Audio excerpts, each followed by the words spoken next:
Olá, boa noite, meus irmãos da comunidade Espírita Nova Era. Tudo bem com vocês? Eu espero que sim, que a paz de nosso Mestre Jesus Cristo se faça para todos nós. Em mais um momento em que vamos discorrer acerca do Evangelho, acerca da boa nova que ele nos trouxe. E hoje nós vamos falar acerca da falência da antiga fé religiosa. É interessante nós espíritas conversarmos sobre essas questões, porque a nossa doutrina, e nós sabemos disso, ela é uma doutrina que exige estudos, exige o conhecimento. À medida que nós vamos desenvolvendo conhecimento sobre assuntos variados, a gente consegue lançar à luz da doutrina espírita esses assuntos. Como também a gente deve procurar entender as questões relativas à história do Espiritismo, ou a nossa própria história enquanto seres humanos no planeta Terra. Bom, meus irmãos, a gente pode começar essa nossa exposição voltando lá atrás. A questão da fé, ela sempre teve inata no ser humano. Sabemos disso. Porque a fé é uma virtude, como os estudiosos falam, né, os teólogos, ela é uma virtude teologal. Por quê? Porque ela é uma virtude infusa. A gente já nasce com ela. A fé já está dentro de nós, porque Deus assim nos transmite. Diferente de outras virtudes que são as ditas adquiridas, como prudência, sinceridade, por aí vai. Então, nesses estudos, se a gente for observar, essa fé que nós trazemos, ela deve ser cultivada, ela deve ser posta em ação, a fim de que nós possamos internalizá-la e fazer com que ela cresça e desempenhe o seu papel, que tal qual Paulo nos falou lá na carta aos Coríntios, no capítulo 13, a gente tenha ela, juntamente com a esperança e a caridade, das quais das três a caridade é a mais importante, como ele fala, mas como as virtudes que nós precisamos estar imbuídos se quisermos alçarmos, como diz no Antigo Testamento, a escada de Jacó, ir para o cimo, para os céus.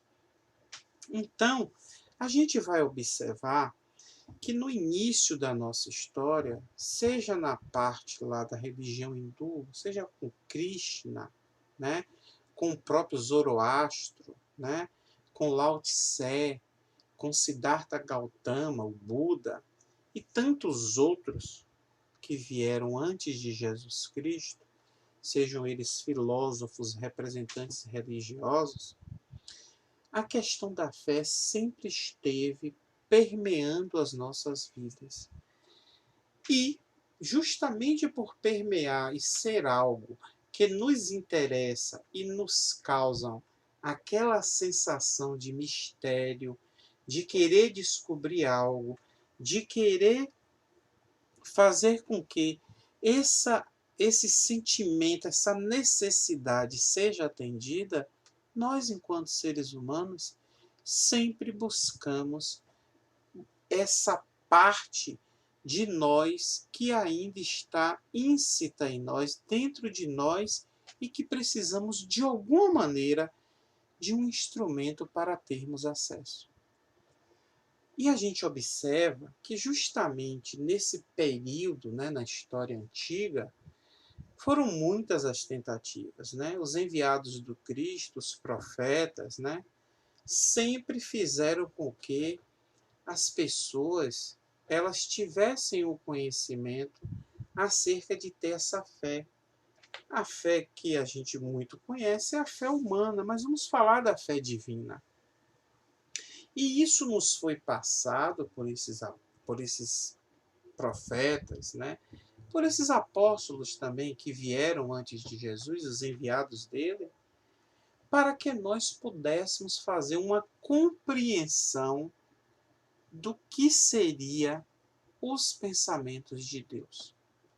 Uma pequena introdução. A gente observa, quem já leu e quem conhece o Antigo Testamento, que no Antigo Testamento a gente tem basicamente a história do povo hebreu, desde lá de Abraão até justamente o nascimento de Jesus. Por que os hebreus? Por que nenhum outro povo? Por que só fala deles? Porque os hebreus, àquela época, eles, de todos os povos da época, eles eram os únicos que acreditavam na existência de um Deus único. Ou seja, eles eram monoteístas. E isso trouxe para a espiritualidade superior um grande ensejo, porque é um caminho inicial fugindo do politeísmo, que tem o culto a tantos deuses, a vários deuses, para que o ser humano rume ao seu destino final, né, que é o determinismo divino, que é a nossa plenitude. Todos nós seremos espíritos puros. Então, essa condição de imbuir o ser humano, de aprender, de ensiná-lo a desenvolver a sua fé, e, consequentemente, munido de fé e com um sentimento de esperança e a prática do bem, a prática do amor, a caridade, é o caminho que nós precisamos para essa evolução. Mas, meus irmãos, sabemos que isso não foi fácil. Sabemos que realmente penamos muito. Wagner, por que nós penamos muito? Porque muitos de nós estávamos lá, reencarnacionistas como somos. E havia uma certa dificuldade naqueles enviados, naqueles mensageiros, em fazer com que a humanidade, ou seja, a população da época, acatasse, ou pelo menos compreendesse no seu teor mais essencial, as mensagens que eles enviavam. Mas a gente não pode dizer que eles não tiveram uma valia em seu trabalho. Porque tiveram, sim. Eles conseguiram trazer esses ensinamentos para nós. Até culminar, há 2000 anos atrás, com a vinda de Jesus Cristo. O nosso doce Rabi da Galileia. Aquele que efetivamente nos trouxe e nos transmitiu os pensamentos de Deus. Aquele que efetivamente praticava o que ensinava. Aquele que efetivamente tinha em si o amor pleno, e ele exalava, praticava, ele vivenciava esse amor e espazia para todos. Então a gente começa a ver de que a vinda de Jesus veio para sacramentar, para coroar, tal qual, desculpe a expressão, a cereja do bolo. Mas ainda assim, nós tivemos muitas dificuldades.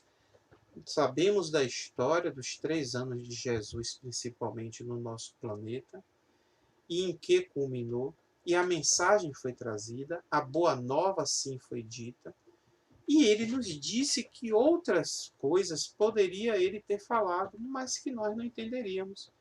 E ele nos prometeu um consolador, o consolador prometido, né? Aquele advogado, o Paracleto, que nós sabemos e entendemos ser a nossa doutrina espírita. Mas, meus irmãos, os ensinamentos de Jesus, apesar de ter uma lógica clara e, segundo o contexto da época, perfeitamente identificável, aquelas parábolas, o que se queria falar, ele infelizmente ao longo dos tempos ele foi deturpado. Foram remexidos, frases foram extirpadas, outras inseridas, papéis se perderam, no início de tudo era no papiro, e tinha os copistas, que eram aqueles que pegavam e faziam cópias, né? Escreviam da Bíblia, dos livros sagrados. Então, existe, né, vários grupos de estudos que citam acerca dessas modificações. mas a mensagem ela não se perdeu. Ela não se perdeu e dentro daquilo que o nosso Mestre Jesus se propunha, ela foi completa. Mas onde está o erro, Wagner? O que foi que houve? É justamente que o erro, novamente, está na nossa imperfeição humana. Como eu disse, fazendo essas alterações. Ou, pior, praticando de maneira incorreta o que estava nos escritos. E aí a gente vai observar de que essa prática foi dominante, ainda hoje é. Quantos e quantos ainda vendem, né, a imagem de Jesus Cristo, trocando por algum dinheiro, algum recurso pecuniário, a fé, a salvação.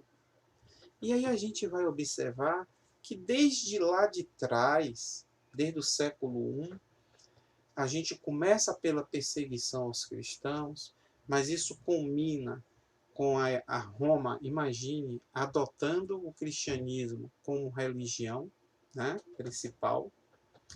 E aí a gente vai observar o seguinte: um domínio claro e evidente, a gente dá nos livros de história, vê nos vídeos, nos filmes, nas consultas, um domínio pleno da Igreja Católica durante cerca de 1.200 anos. A gente vai observar também que nesses 1.800 anos, dos quais 1.200 foram plenos, falando melhor, a gente vai observar que houve um grande período que muitos historiadores intitulam como o período das trevas, a nossa chamada Idade Média, em que esse poder religioso ele se acentuou. E esse poder religioso ele dominou e ele se entranhou, ele se confundiu, se miscuiu e superou até o poder político de vários países da época. Então nós víamos e lemos no livro de história, por exemplo, papas, cardeais com maior poder do que um próprio rei, com mais poder do que um próprio suzerano, do que aquelas pessoas que tomavam conta das cidades, do que o prefeito. E aí são várias denominações. E a gente observa de o quanto isso fez mal. Porque nesse período exatamente, nós, enquanto humanidade, ficamos atrofiados, ficamos paralisados quase que completamente em relação ao desenvolvimento intelectual, em relação ao desenvolvimento das ciências. Durante muito tempo, meus irmãos, ficamos dominados em que tivemos refreado a nossa inteligência, a criatividade, por conta de um sistema religioso que foi criado, que foi imposto, desenvolvido e que cresceu a tal ponto de opressão da população até chegar aos seus dias finais. Durante esse período, nós tivemos, por exemplo, a questão das cruzadas, em que eram justamente o catolicismo, os cristãos, indo para o Oriente, né, para as terras árabes, por exemplo, e levando a palavra, vou fazer assim, ó, a palavra de Jesus, aquela imagem de Jesus, dizendo que tinham aqueles povos que não tinham acesso a Jesus Cristo, porque eles praticavam e até hoje praticam outras religiões, mas de que Jesus era a salvação. Mas o detalhe que a gente vê é que justamente com as cruzadas, com os cavaleiros templários, eles fizeram, em nome de Jesus, aquilo que a gente vê. A devastação de cidades, a invasão, a matança generalizada de crianças, de homens, né? De pegar as mulheres, da execução de pessoas, de estupros e uma série de outras barbaridades, de incendiar cidades. E isso levou esses espíritos a terem na imagem daquele que vinha liderando os cavaleiros, aquela figura de Jesus, como um inimigo. Por quê? Quem é esse que Deus nos envia e que pratica todo esse mal? Que maneira é essa de se impor? Que maneira é essa de demonstrar uma religião? Impor? Não pode. E muitos, meus irmãos, mas muitos irmãos nossos desencarnaram com ódio de Jesus. Desencarnaram com um sentimento muito ruim em relação aos cristãos. E isso se perdura até os dias atuais, pois que, reencarnacionista como somos, muitos deles ainda reencarnam e estão entre nós desenvolvendo ainda esse ódio de Jesus Cristo. Muitos já conseguiram se libertar e conseguiram entender acerca dos erros e das imperfeições. Quem não se lembra, mais um, da venda de indulgências, de vender um lugarzinho no céu para a salvação, de botar a pessoa para fazer X Ave Maria, X Pai Nosso, né? Para que ela pudesse se redimir, muitas vezes, de um crime grave.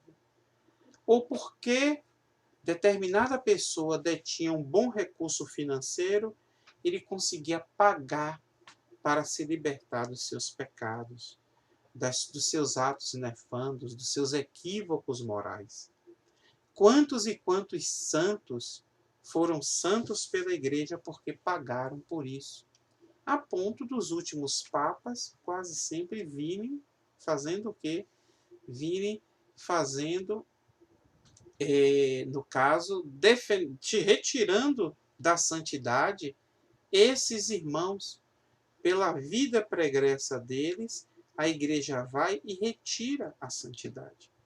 Então a gente vai vendo que esse período ele chegou a tal ponto de que a criatividade, os artistas, né, os engenheiros, os astrônomos da época, né, aqueles grandes arquitetos, eles foram podados em sua criatividade.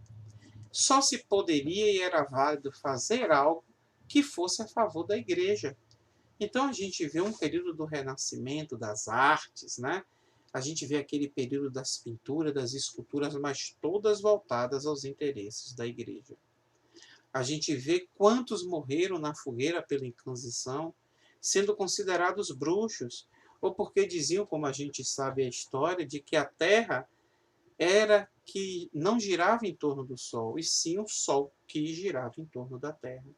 E tantos outros conhecimentos que foram simplesmente tamponados, oprimidos ao longo desse tempo.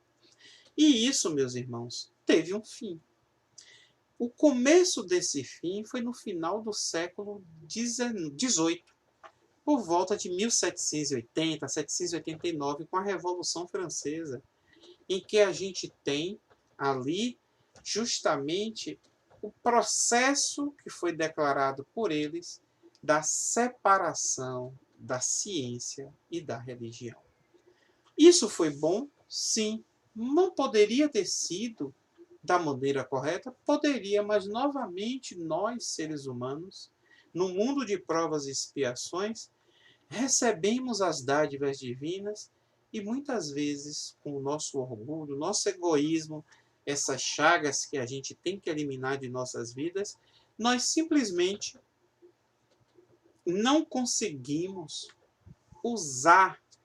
usufruir de tudo que Deus nos dá. E nós vamos e queremos fazer essas alterações e que, via de regra, são alterações que não são para o bem. Então, a Revolução Francesa se implantou, muita mortalidade, muitos assassinatos. Eles declararam, né, que não precisavam de Deus, daí o ateísmo cresceu muito, principalmente entre os cientistas, entre os filósofos, entre aquelas pessoas que eram, como diz a própria história, chamou do período do iluminismo, né? Mas a gente vai observar que de 1789 para 1804 são 15 anos. E a gente vê justamente com o nascimento do nosso insigne codificador, né, Allan Kardec. A gente vai observar que nesse período que Kardec nasceu, a França já se encontrava num processo de dominação. Napoleão Bonaparte tinha sido destituído, mas durante a vida de Kardec, a França estava submetida novamente ao governo de Napoleão III, sobrinho de Napoleão Bonaparte, mas que já era um regime opressor, novamente ditador. Ora, então a gente tem uma libertação da ciência, principalmente a partir da Revolução Francesa, e aí realmente começam a disparar, a aparecer várias descobertas científicas. A gente vê a descoberta das máquinas a vapor, por exemplo, a gente vê a revolução industrial, a gente vê uma melhoria de vida do cidadão em relação à disponibilização de equipamentos para auxiliar nas tarefas mais variadas. A gente vê um desenvolvimento das ciências médicas, né, no combate às doenças por conta de pesquisadores que até hoje nós somos gratos, e por aí tem uma série de tantos e tantos outros, né, exemplo de Louis Pasteur, né, com a descoberta da pasteurização. A gente tem inúmeros outros nas áreas da genética, no final do século XIX. A gente já vê o próprio Mendel, né, com a genética, e por aí vai. Mas, meus irmãos, a gente está fazendo essa conversa para entender, se situar na história. Porque quando na Revolução Francesa eles se afastaram de Deus, a gente entende, e aí, isso que eu estou conversando com vocês é um texto do Espírito Viana de Carvalho, num livro chamado Reflexões Espíritas, né, que é um livro que foi psicografado por Divaldo Franco. A gente vê essa falência da fé religiosa. É interessante a gente falar disso, por quê? Porque com o descrédito que a igreja deixou para Deus, justamente pelos erros que ela comentou, e aqui a gente não está fazendo nenhuma retaliação à igreja católica, a gente está relatando um fato, a fé religiosa ela faliu, porque ninguém mais acreditava. Porque eles viram que os representantes da então igreja, né, eles ficavam opulentos, ricos, assoberbados de riquezas, e uma população que não conseguia sair da linha da miséria em vários países. E as condições também de como viviam as pessoas, ela chocava do ponto de vista de como os clérigos, né, eles se portavam. Aliado a isso, ainda havia a opressão daqueles inteligentes, dos cientistas, aqueles que vieram para fazer as descobertas que até hoje nos traz grandes e positivos resultados. A gente vai pensar de que saindo de uma idade medieval, né, em que tudo era muito esdrúxulo, tudo era muito na base da mentira, da invenção, né? A gente está falando de um período em que a fé era cega, era uma fé em que não se podia questionar o porquê das coisas.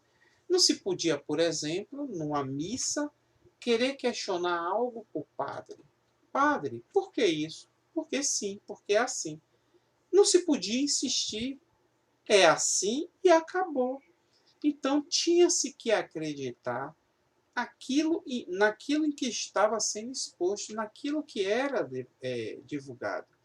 E isso, na verdade, atrasou, a verdade é essa, o desenvolvimento da ciência, o desenvolvimento do progresso que a gente tanto precisa, como Allan Kardec nos fala através do Espírito de Verdade, no Livro dos Espíritos, lançado em 1857, dessa necessidade do desenvolvimento intelectual para que o desenvolvimento moral ele também pudesse crescer, para que não ficássemos numa sociedade tão atrasada do ponto de vista moral, mas do ponto de vista intelectual muito desenvolvido. Que é, meus irmãos, como nos encontramos hoje. Hoje nós temos uma sociedade em que mandamos um homem para a Lua, de que um robô vai para Marte, de que já conquistamos o fundo dos oceanos, mas não conseguimos resolver o problema da fome, da miséria, das desigualdades sociais. A gente não consegue ainda ter misericórdia. A gente não consegue atender aquilo que o Mestre Jesus falou das bem-aventuranças. Bem-aventurados os misericordiosos, porque receberão misericórdia. Por quê? Como vamos ser misericordiosos se ainda só pensamos em nós? Quando será que vamos pensar, quando tivermos de fazer algo de supérfluo, naquele irmão de que nada tem? Como vamos fazer um lauto banquete enquanto um irmão próximo a nós sequer teve o único alimento do dia? Então, para sermos misericordiosos, há que se desenvolver muito a compaixão dentro de nós. Então, isso tudo levou a uma sociedade descompromissada com a religião, com o cristianismo. E muitas guerras tiveram, a gente já falou disso. Então, a gente vai observando de que essa tentativa da igreja de impedir o raciocínio das pessoas fez com que as pessoas não acreditassem mais em Deus, não acreditassem naquilo que Jesus nos deixou. E aí a gente vê dentro da própria igreja, até um pouco antes da Revolução Francesa, aqueles movimentos para já tentar contestar e derrubar isso, como a reforma protestante através de Martinho Lutero, né? E a astronomia, a física, a química, essas ciências estavam ebulindo, fervendo. Os fenômenos reais estavam aparecendo e faltavam pessoas para estudá-los, para decifrá-los, porque o medo se impunha. Mas nós sabemos que nós, criaturas, não podemos frear o nosso Criador. Como Jesus Cristo disse que trabalha e nosso Pai trabalha até hoje, a gente vai entendendo que com muito sacrifício, mas também com muitos assassinatos, muita matança à custa da morte de muitos, conseguiu-se fazer essa superação para que a ciência se desenvolvesse. Bom, uma vez que se conseguiu, mas que foi decretada essa falência da fé religiosa, até porque a maneira pela qual explicavam, ensinavam acerca do cristianismo não era a correta, a gente vê que a nossa doutrina vem nesse momento trazendo novamente um alento, uma explicação esmiuçada acerca do evangelho de amor de Jesus Cristo. Então a gente vai observando de que o Espiritismo chega com essa fé, não é uma nova fé, ela sempre esteve dentro de nós, mas com a fé, como disse Allan Kardec, com a fé raciocinada. O que é uma fé raciocinada? Óbvio. É aquela fé em que a gente desenvolve conceitos, a gente entende, a gente acredita, porque a gente entendeu o que se quer passar. E não aquela fé anterior cega, que a gente tinha que aceitar as coisas goela abaixo e sem questionar. E mais, essa fé cega que produzia, no ápice da sua efervescência, fanáticos. Produzia o fanatismo. Então a gente vai vendo que a tolerância ela estava em falta nessa época. Não se havia mais essa credibilidade. E o Espiritismo vem remontar, vem fazer novamente uma revisão histórica acerca do Evangelho de Jesus e mostrar verdadeiramente o caminho que leva ao Pai, que é através de Jesus Cristo. Como o próprio Jesus nos disse, eu sou o caminho, a verdade e a vida. Ninguém vai ao Pai senão por mim. Óbvio, meus irmãos, que é um trabalho de formiguinha, como diz o ditado. Porque se a gente for observar, foram 1800 anos em que se não conseguiu avançar da maneira como esperávamos. A nossa doutrina ela está com um pouco mais de 160 anos, então a gente vai entendendo de que existe muito a trilhar. Existe um caminho a ser recomposto e esse caminho está nos corações humanos. Esse caminho é o caminho em que devemos levar para o ser humano o entendimento de que essa mudança se dá para melhor em todos nós, mas através da nossa transformação moral. A gente tem que entender de que em muitos locais do nosso globo terrestre ainda existem religiões remanescentes, religiões não, seitas, né? Que são lamentáveis, que ainda são baseadas na opressão, que são baseadas, lastreadas naquela fé cega, aquela fé arbitrária, né? Aquela fé dominadora. E aí a gente vai ter que entender de que a tendência nossa, principalmente no momento em que estamos de transição planetária, rumo a um mundo de regeneração, como diz o livro homônimo de nosso Divaldo Franco, através da psicografia de Divaldo do espírito Manuel Filomeno, a gente vai entendendo de que nós precisamos internalizar essa fé para que possamos caminhar rumo à plenitude, que é o nosso destino. E a gente vai voltando a ver de que temos que efetivamente nos esquecer do ponto de vista de rancor, de mágoas do passado. E que fazer desse momento atual um momento de retomada, tal qual como diz o apóstolo Paulo na carta aos Hebreus, né? Eu sempre cito, porque eu gosto muito desse trecho de Paulo, no capítulo 12, versículo 12. Portanto, levantai suas mãos cansadas e os joelhos desconjuntados. Não dá para parar, meus irmãos. A gente engatou esse trem de rumo à plenitude, de rumo à felicidade, e nós não podemos descarrilhar de forma alguma, mais uma vez. Então a gente entende, e nós sabemos disso, que essa transformação moral ela é individual. A gente precisa fazer a nossa parte, a prática do bem. E para isso, quando nós fizermos, nós vamos influenciar, não pela palavra, mas pelas nossas ações, nossas atitudes, né? O outro, o próximo. Se precisar, como diz São Francisco de Assis, pregai o evangelho por todo lugar. Se necessário, use palavras. A gente precisa se modificar para passarmos naquela porta estreita, aquela porta que conduz à salvação.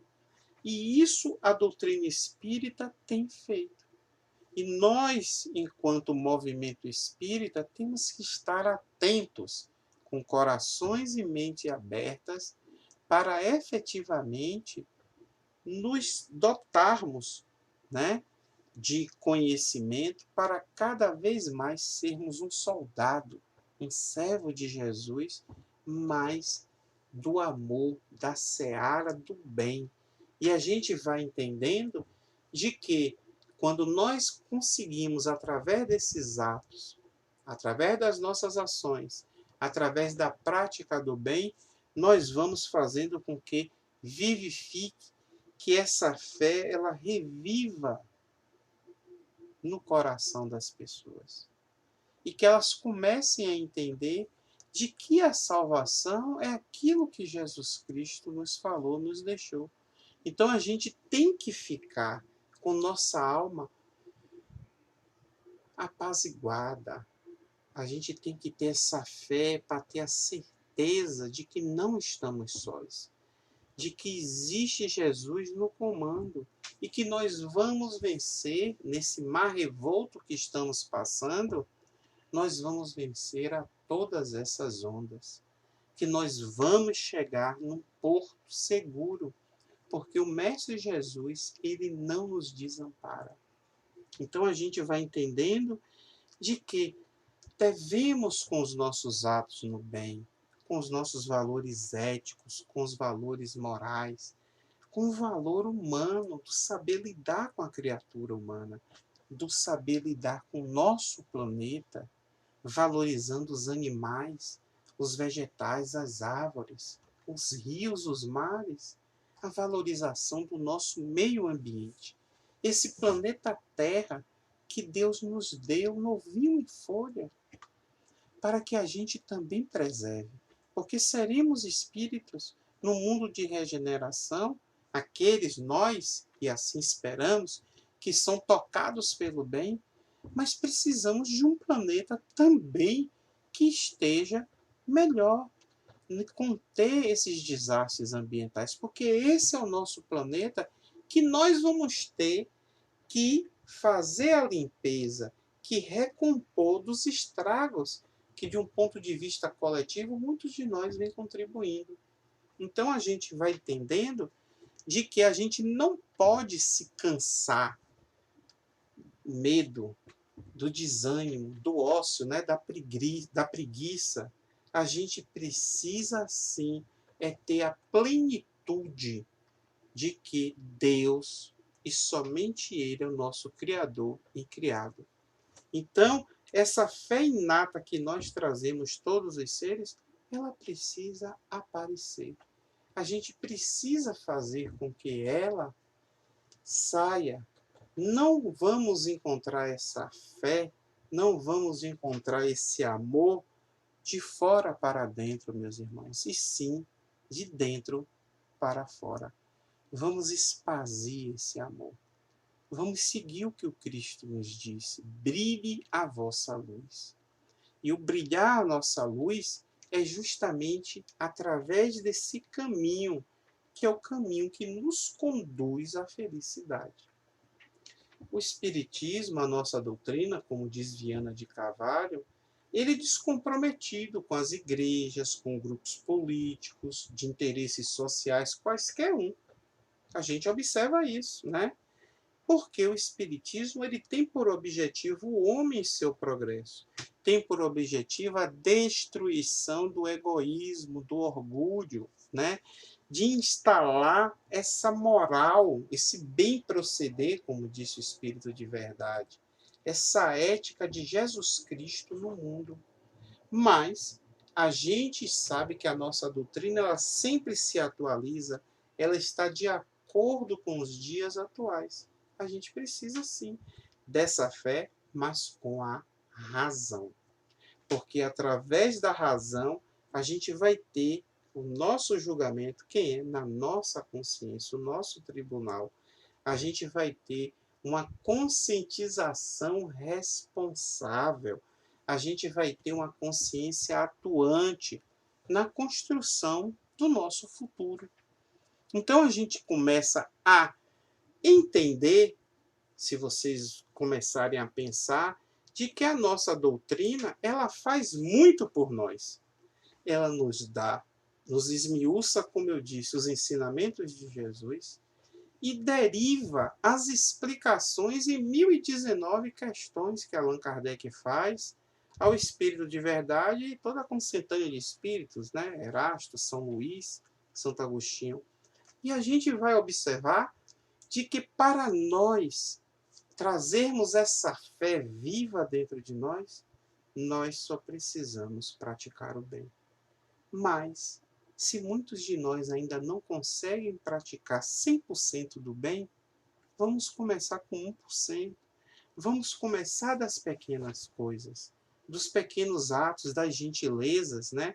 Do desejar um bom dia, uma boa tarde, pedir por favor, com licença, obrigado. A gente precisa, meus irmãos, é começar. Ficar parado não dá. Não podemos ficar só na teoria, né? Não podemos ficar só elucubrando acerca do que vai ser feito, do como é. Temos que pôr a mão na massa. A gente precisa dessa prática do bem, da caridade. Quantos e quantos de nossos irmãos se encontram numa situação deplorável? Quantos estão naquilo que as estatísticas falam abaixo da linha da pobreza? Logo, nós precisamos entender de que precisamos sim ter essa fé raciocinada, mas, sobretudo, precisamos da prática da caridade. Vamos deixar o passado para a nossa história, como a gente aqui narrou, e vamos nos ater ao presente para construir um futuro melhor. Então a gente vai observando que sim, tinha que falir aquela antiga fé religiosa que não ia nos levar a lugar algum. Pelo contrário, estávamos estacionados do ponto de vista evolutivo. Vamos nos atentar agora para nós mesmos. E através de que a gente começa isso? Como eu disse, das boas ações. Vamos orar, meus irmãos. Vamos fazer a nossa oração matinal ao acordar e ao dormir e pedir forças a Deus para que vençamos os obstáculos, para que possamos suportar e vencer as nossas aflições e sofrimentos. Vamos fazer a prática da leitura edificante, do vídeo edificante, da música edificante. A gente precisa estar sintonizado com Deus. E sintonizado com Deus não significa que devamos ficar 24 horas por dia em oração, ou 24 horas por dia sem fazer mais nada do que isso. O trabalho é de Deus. A prática do bem é de Deus.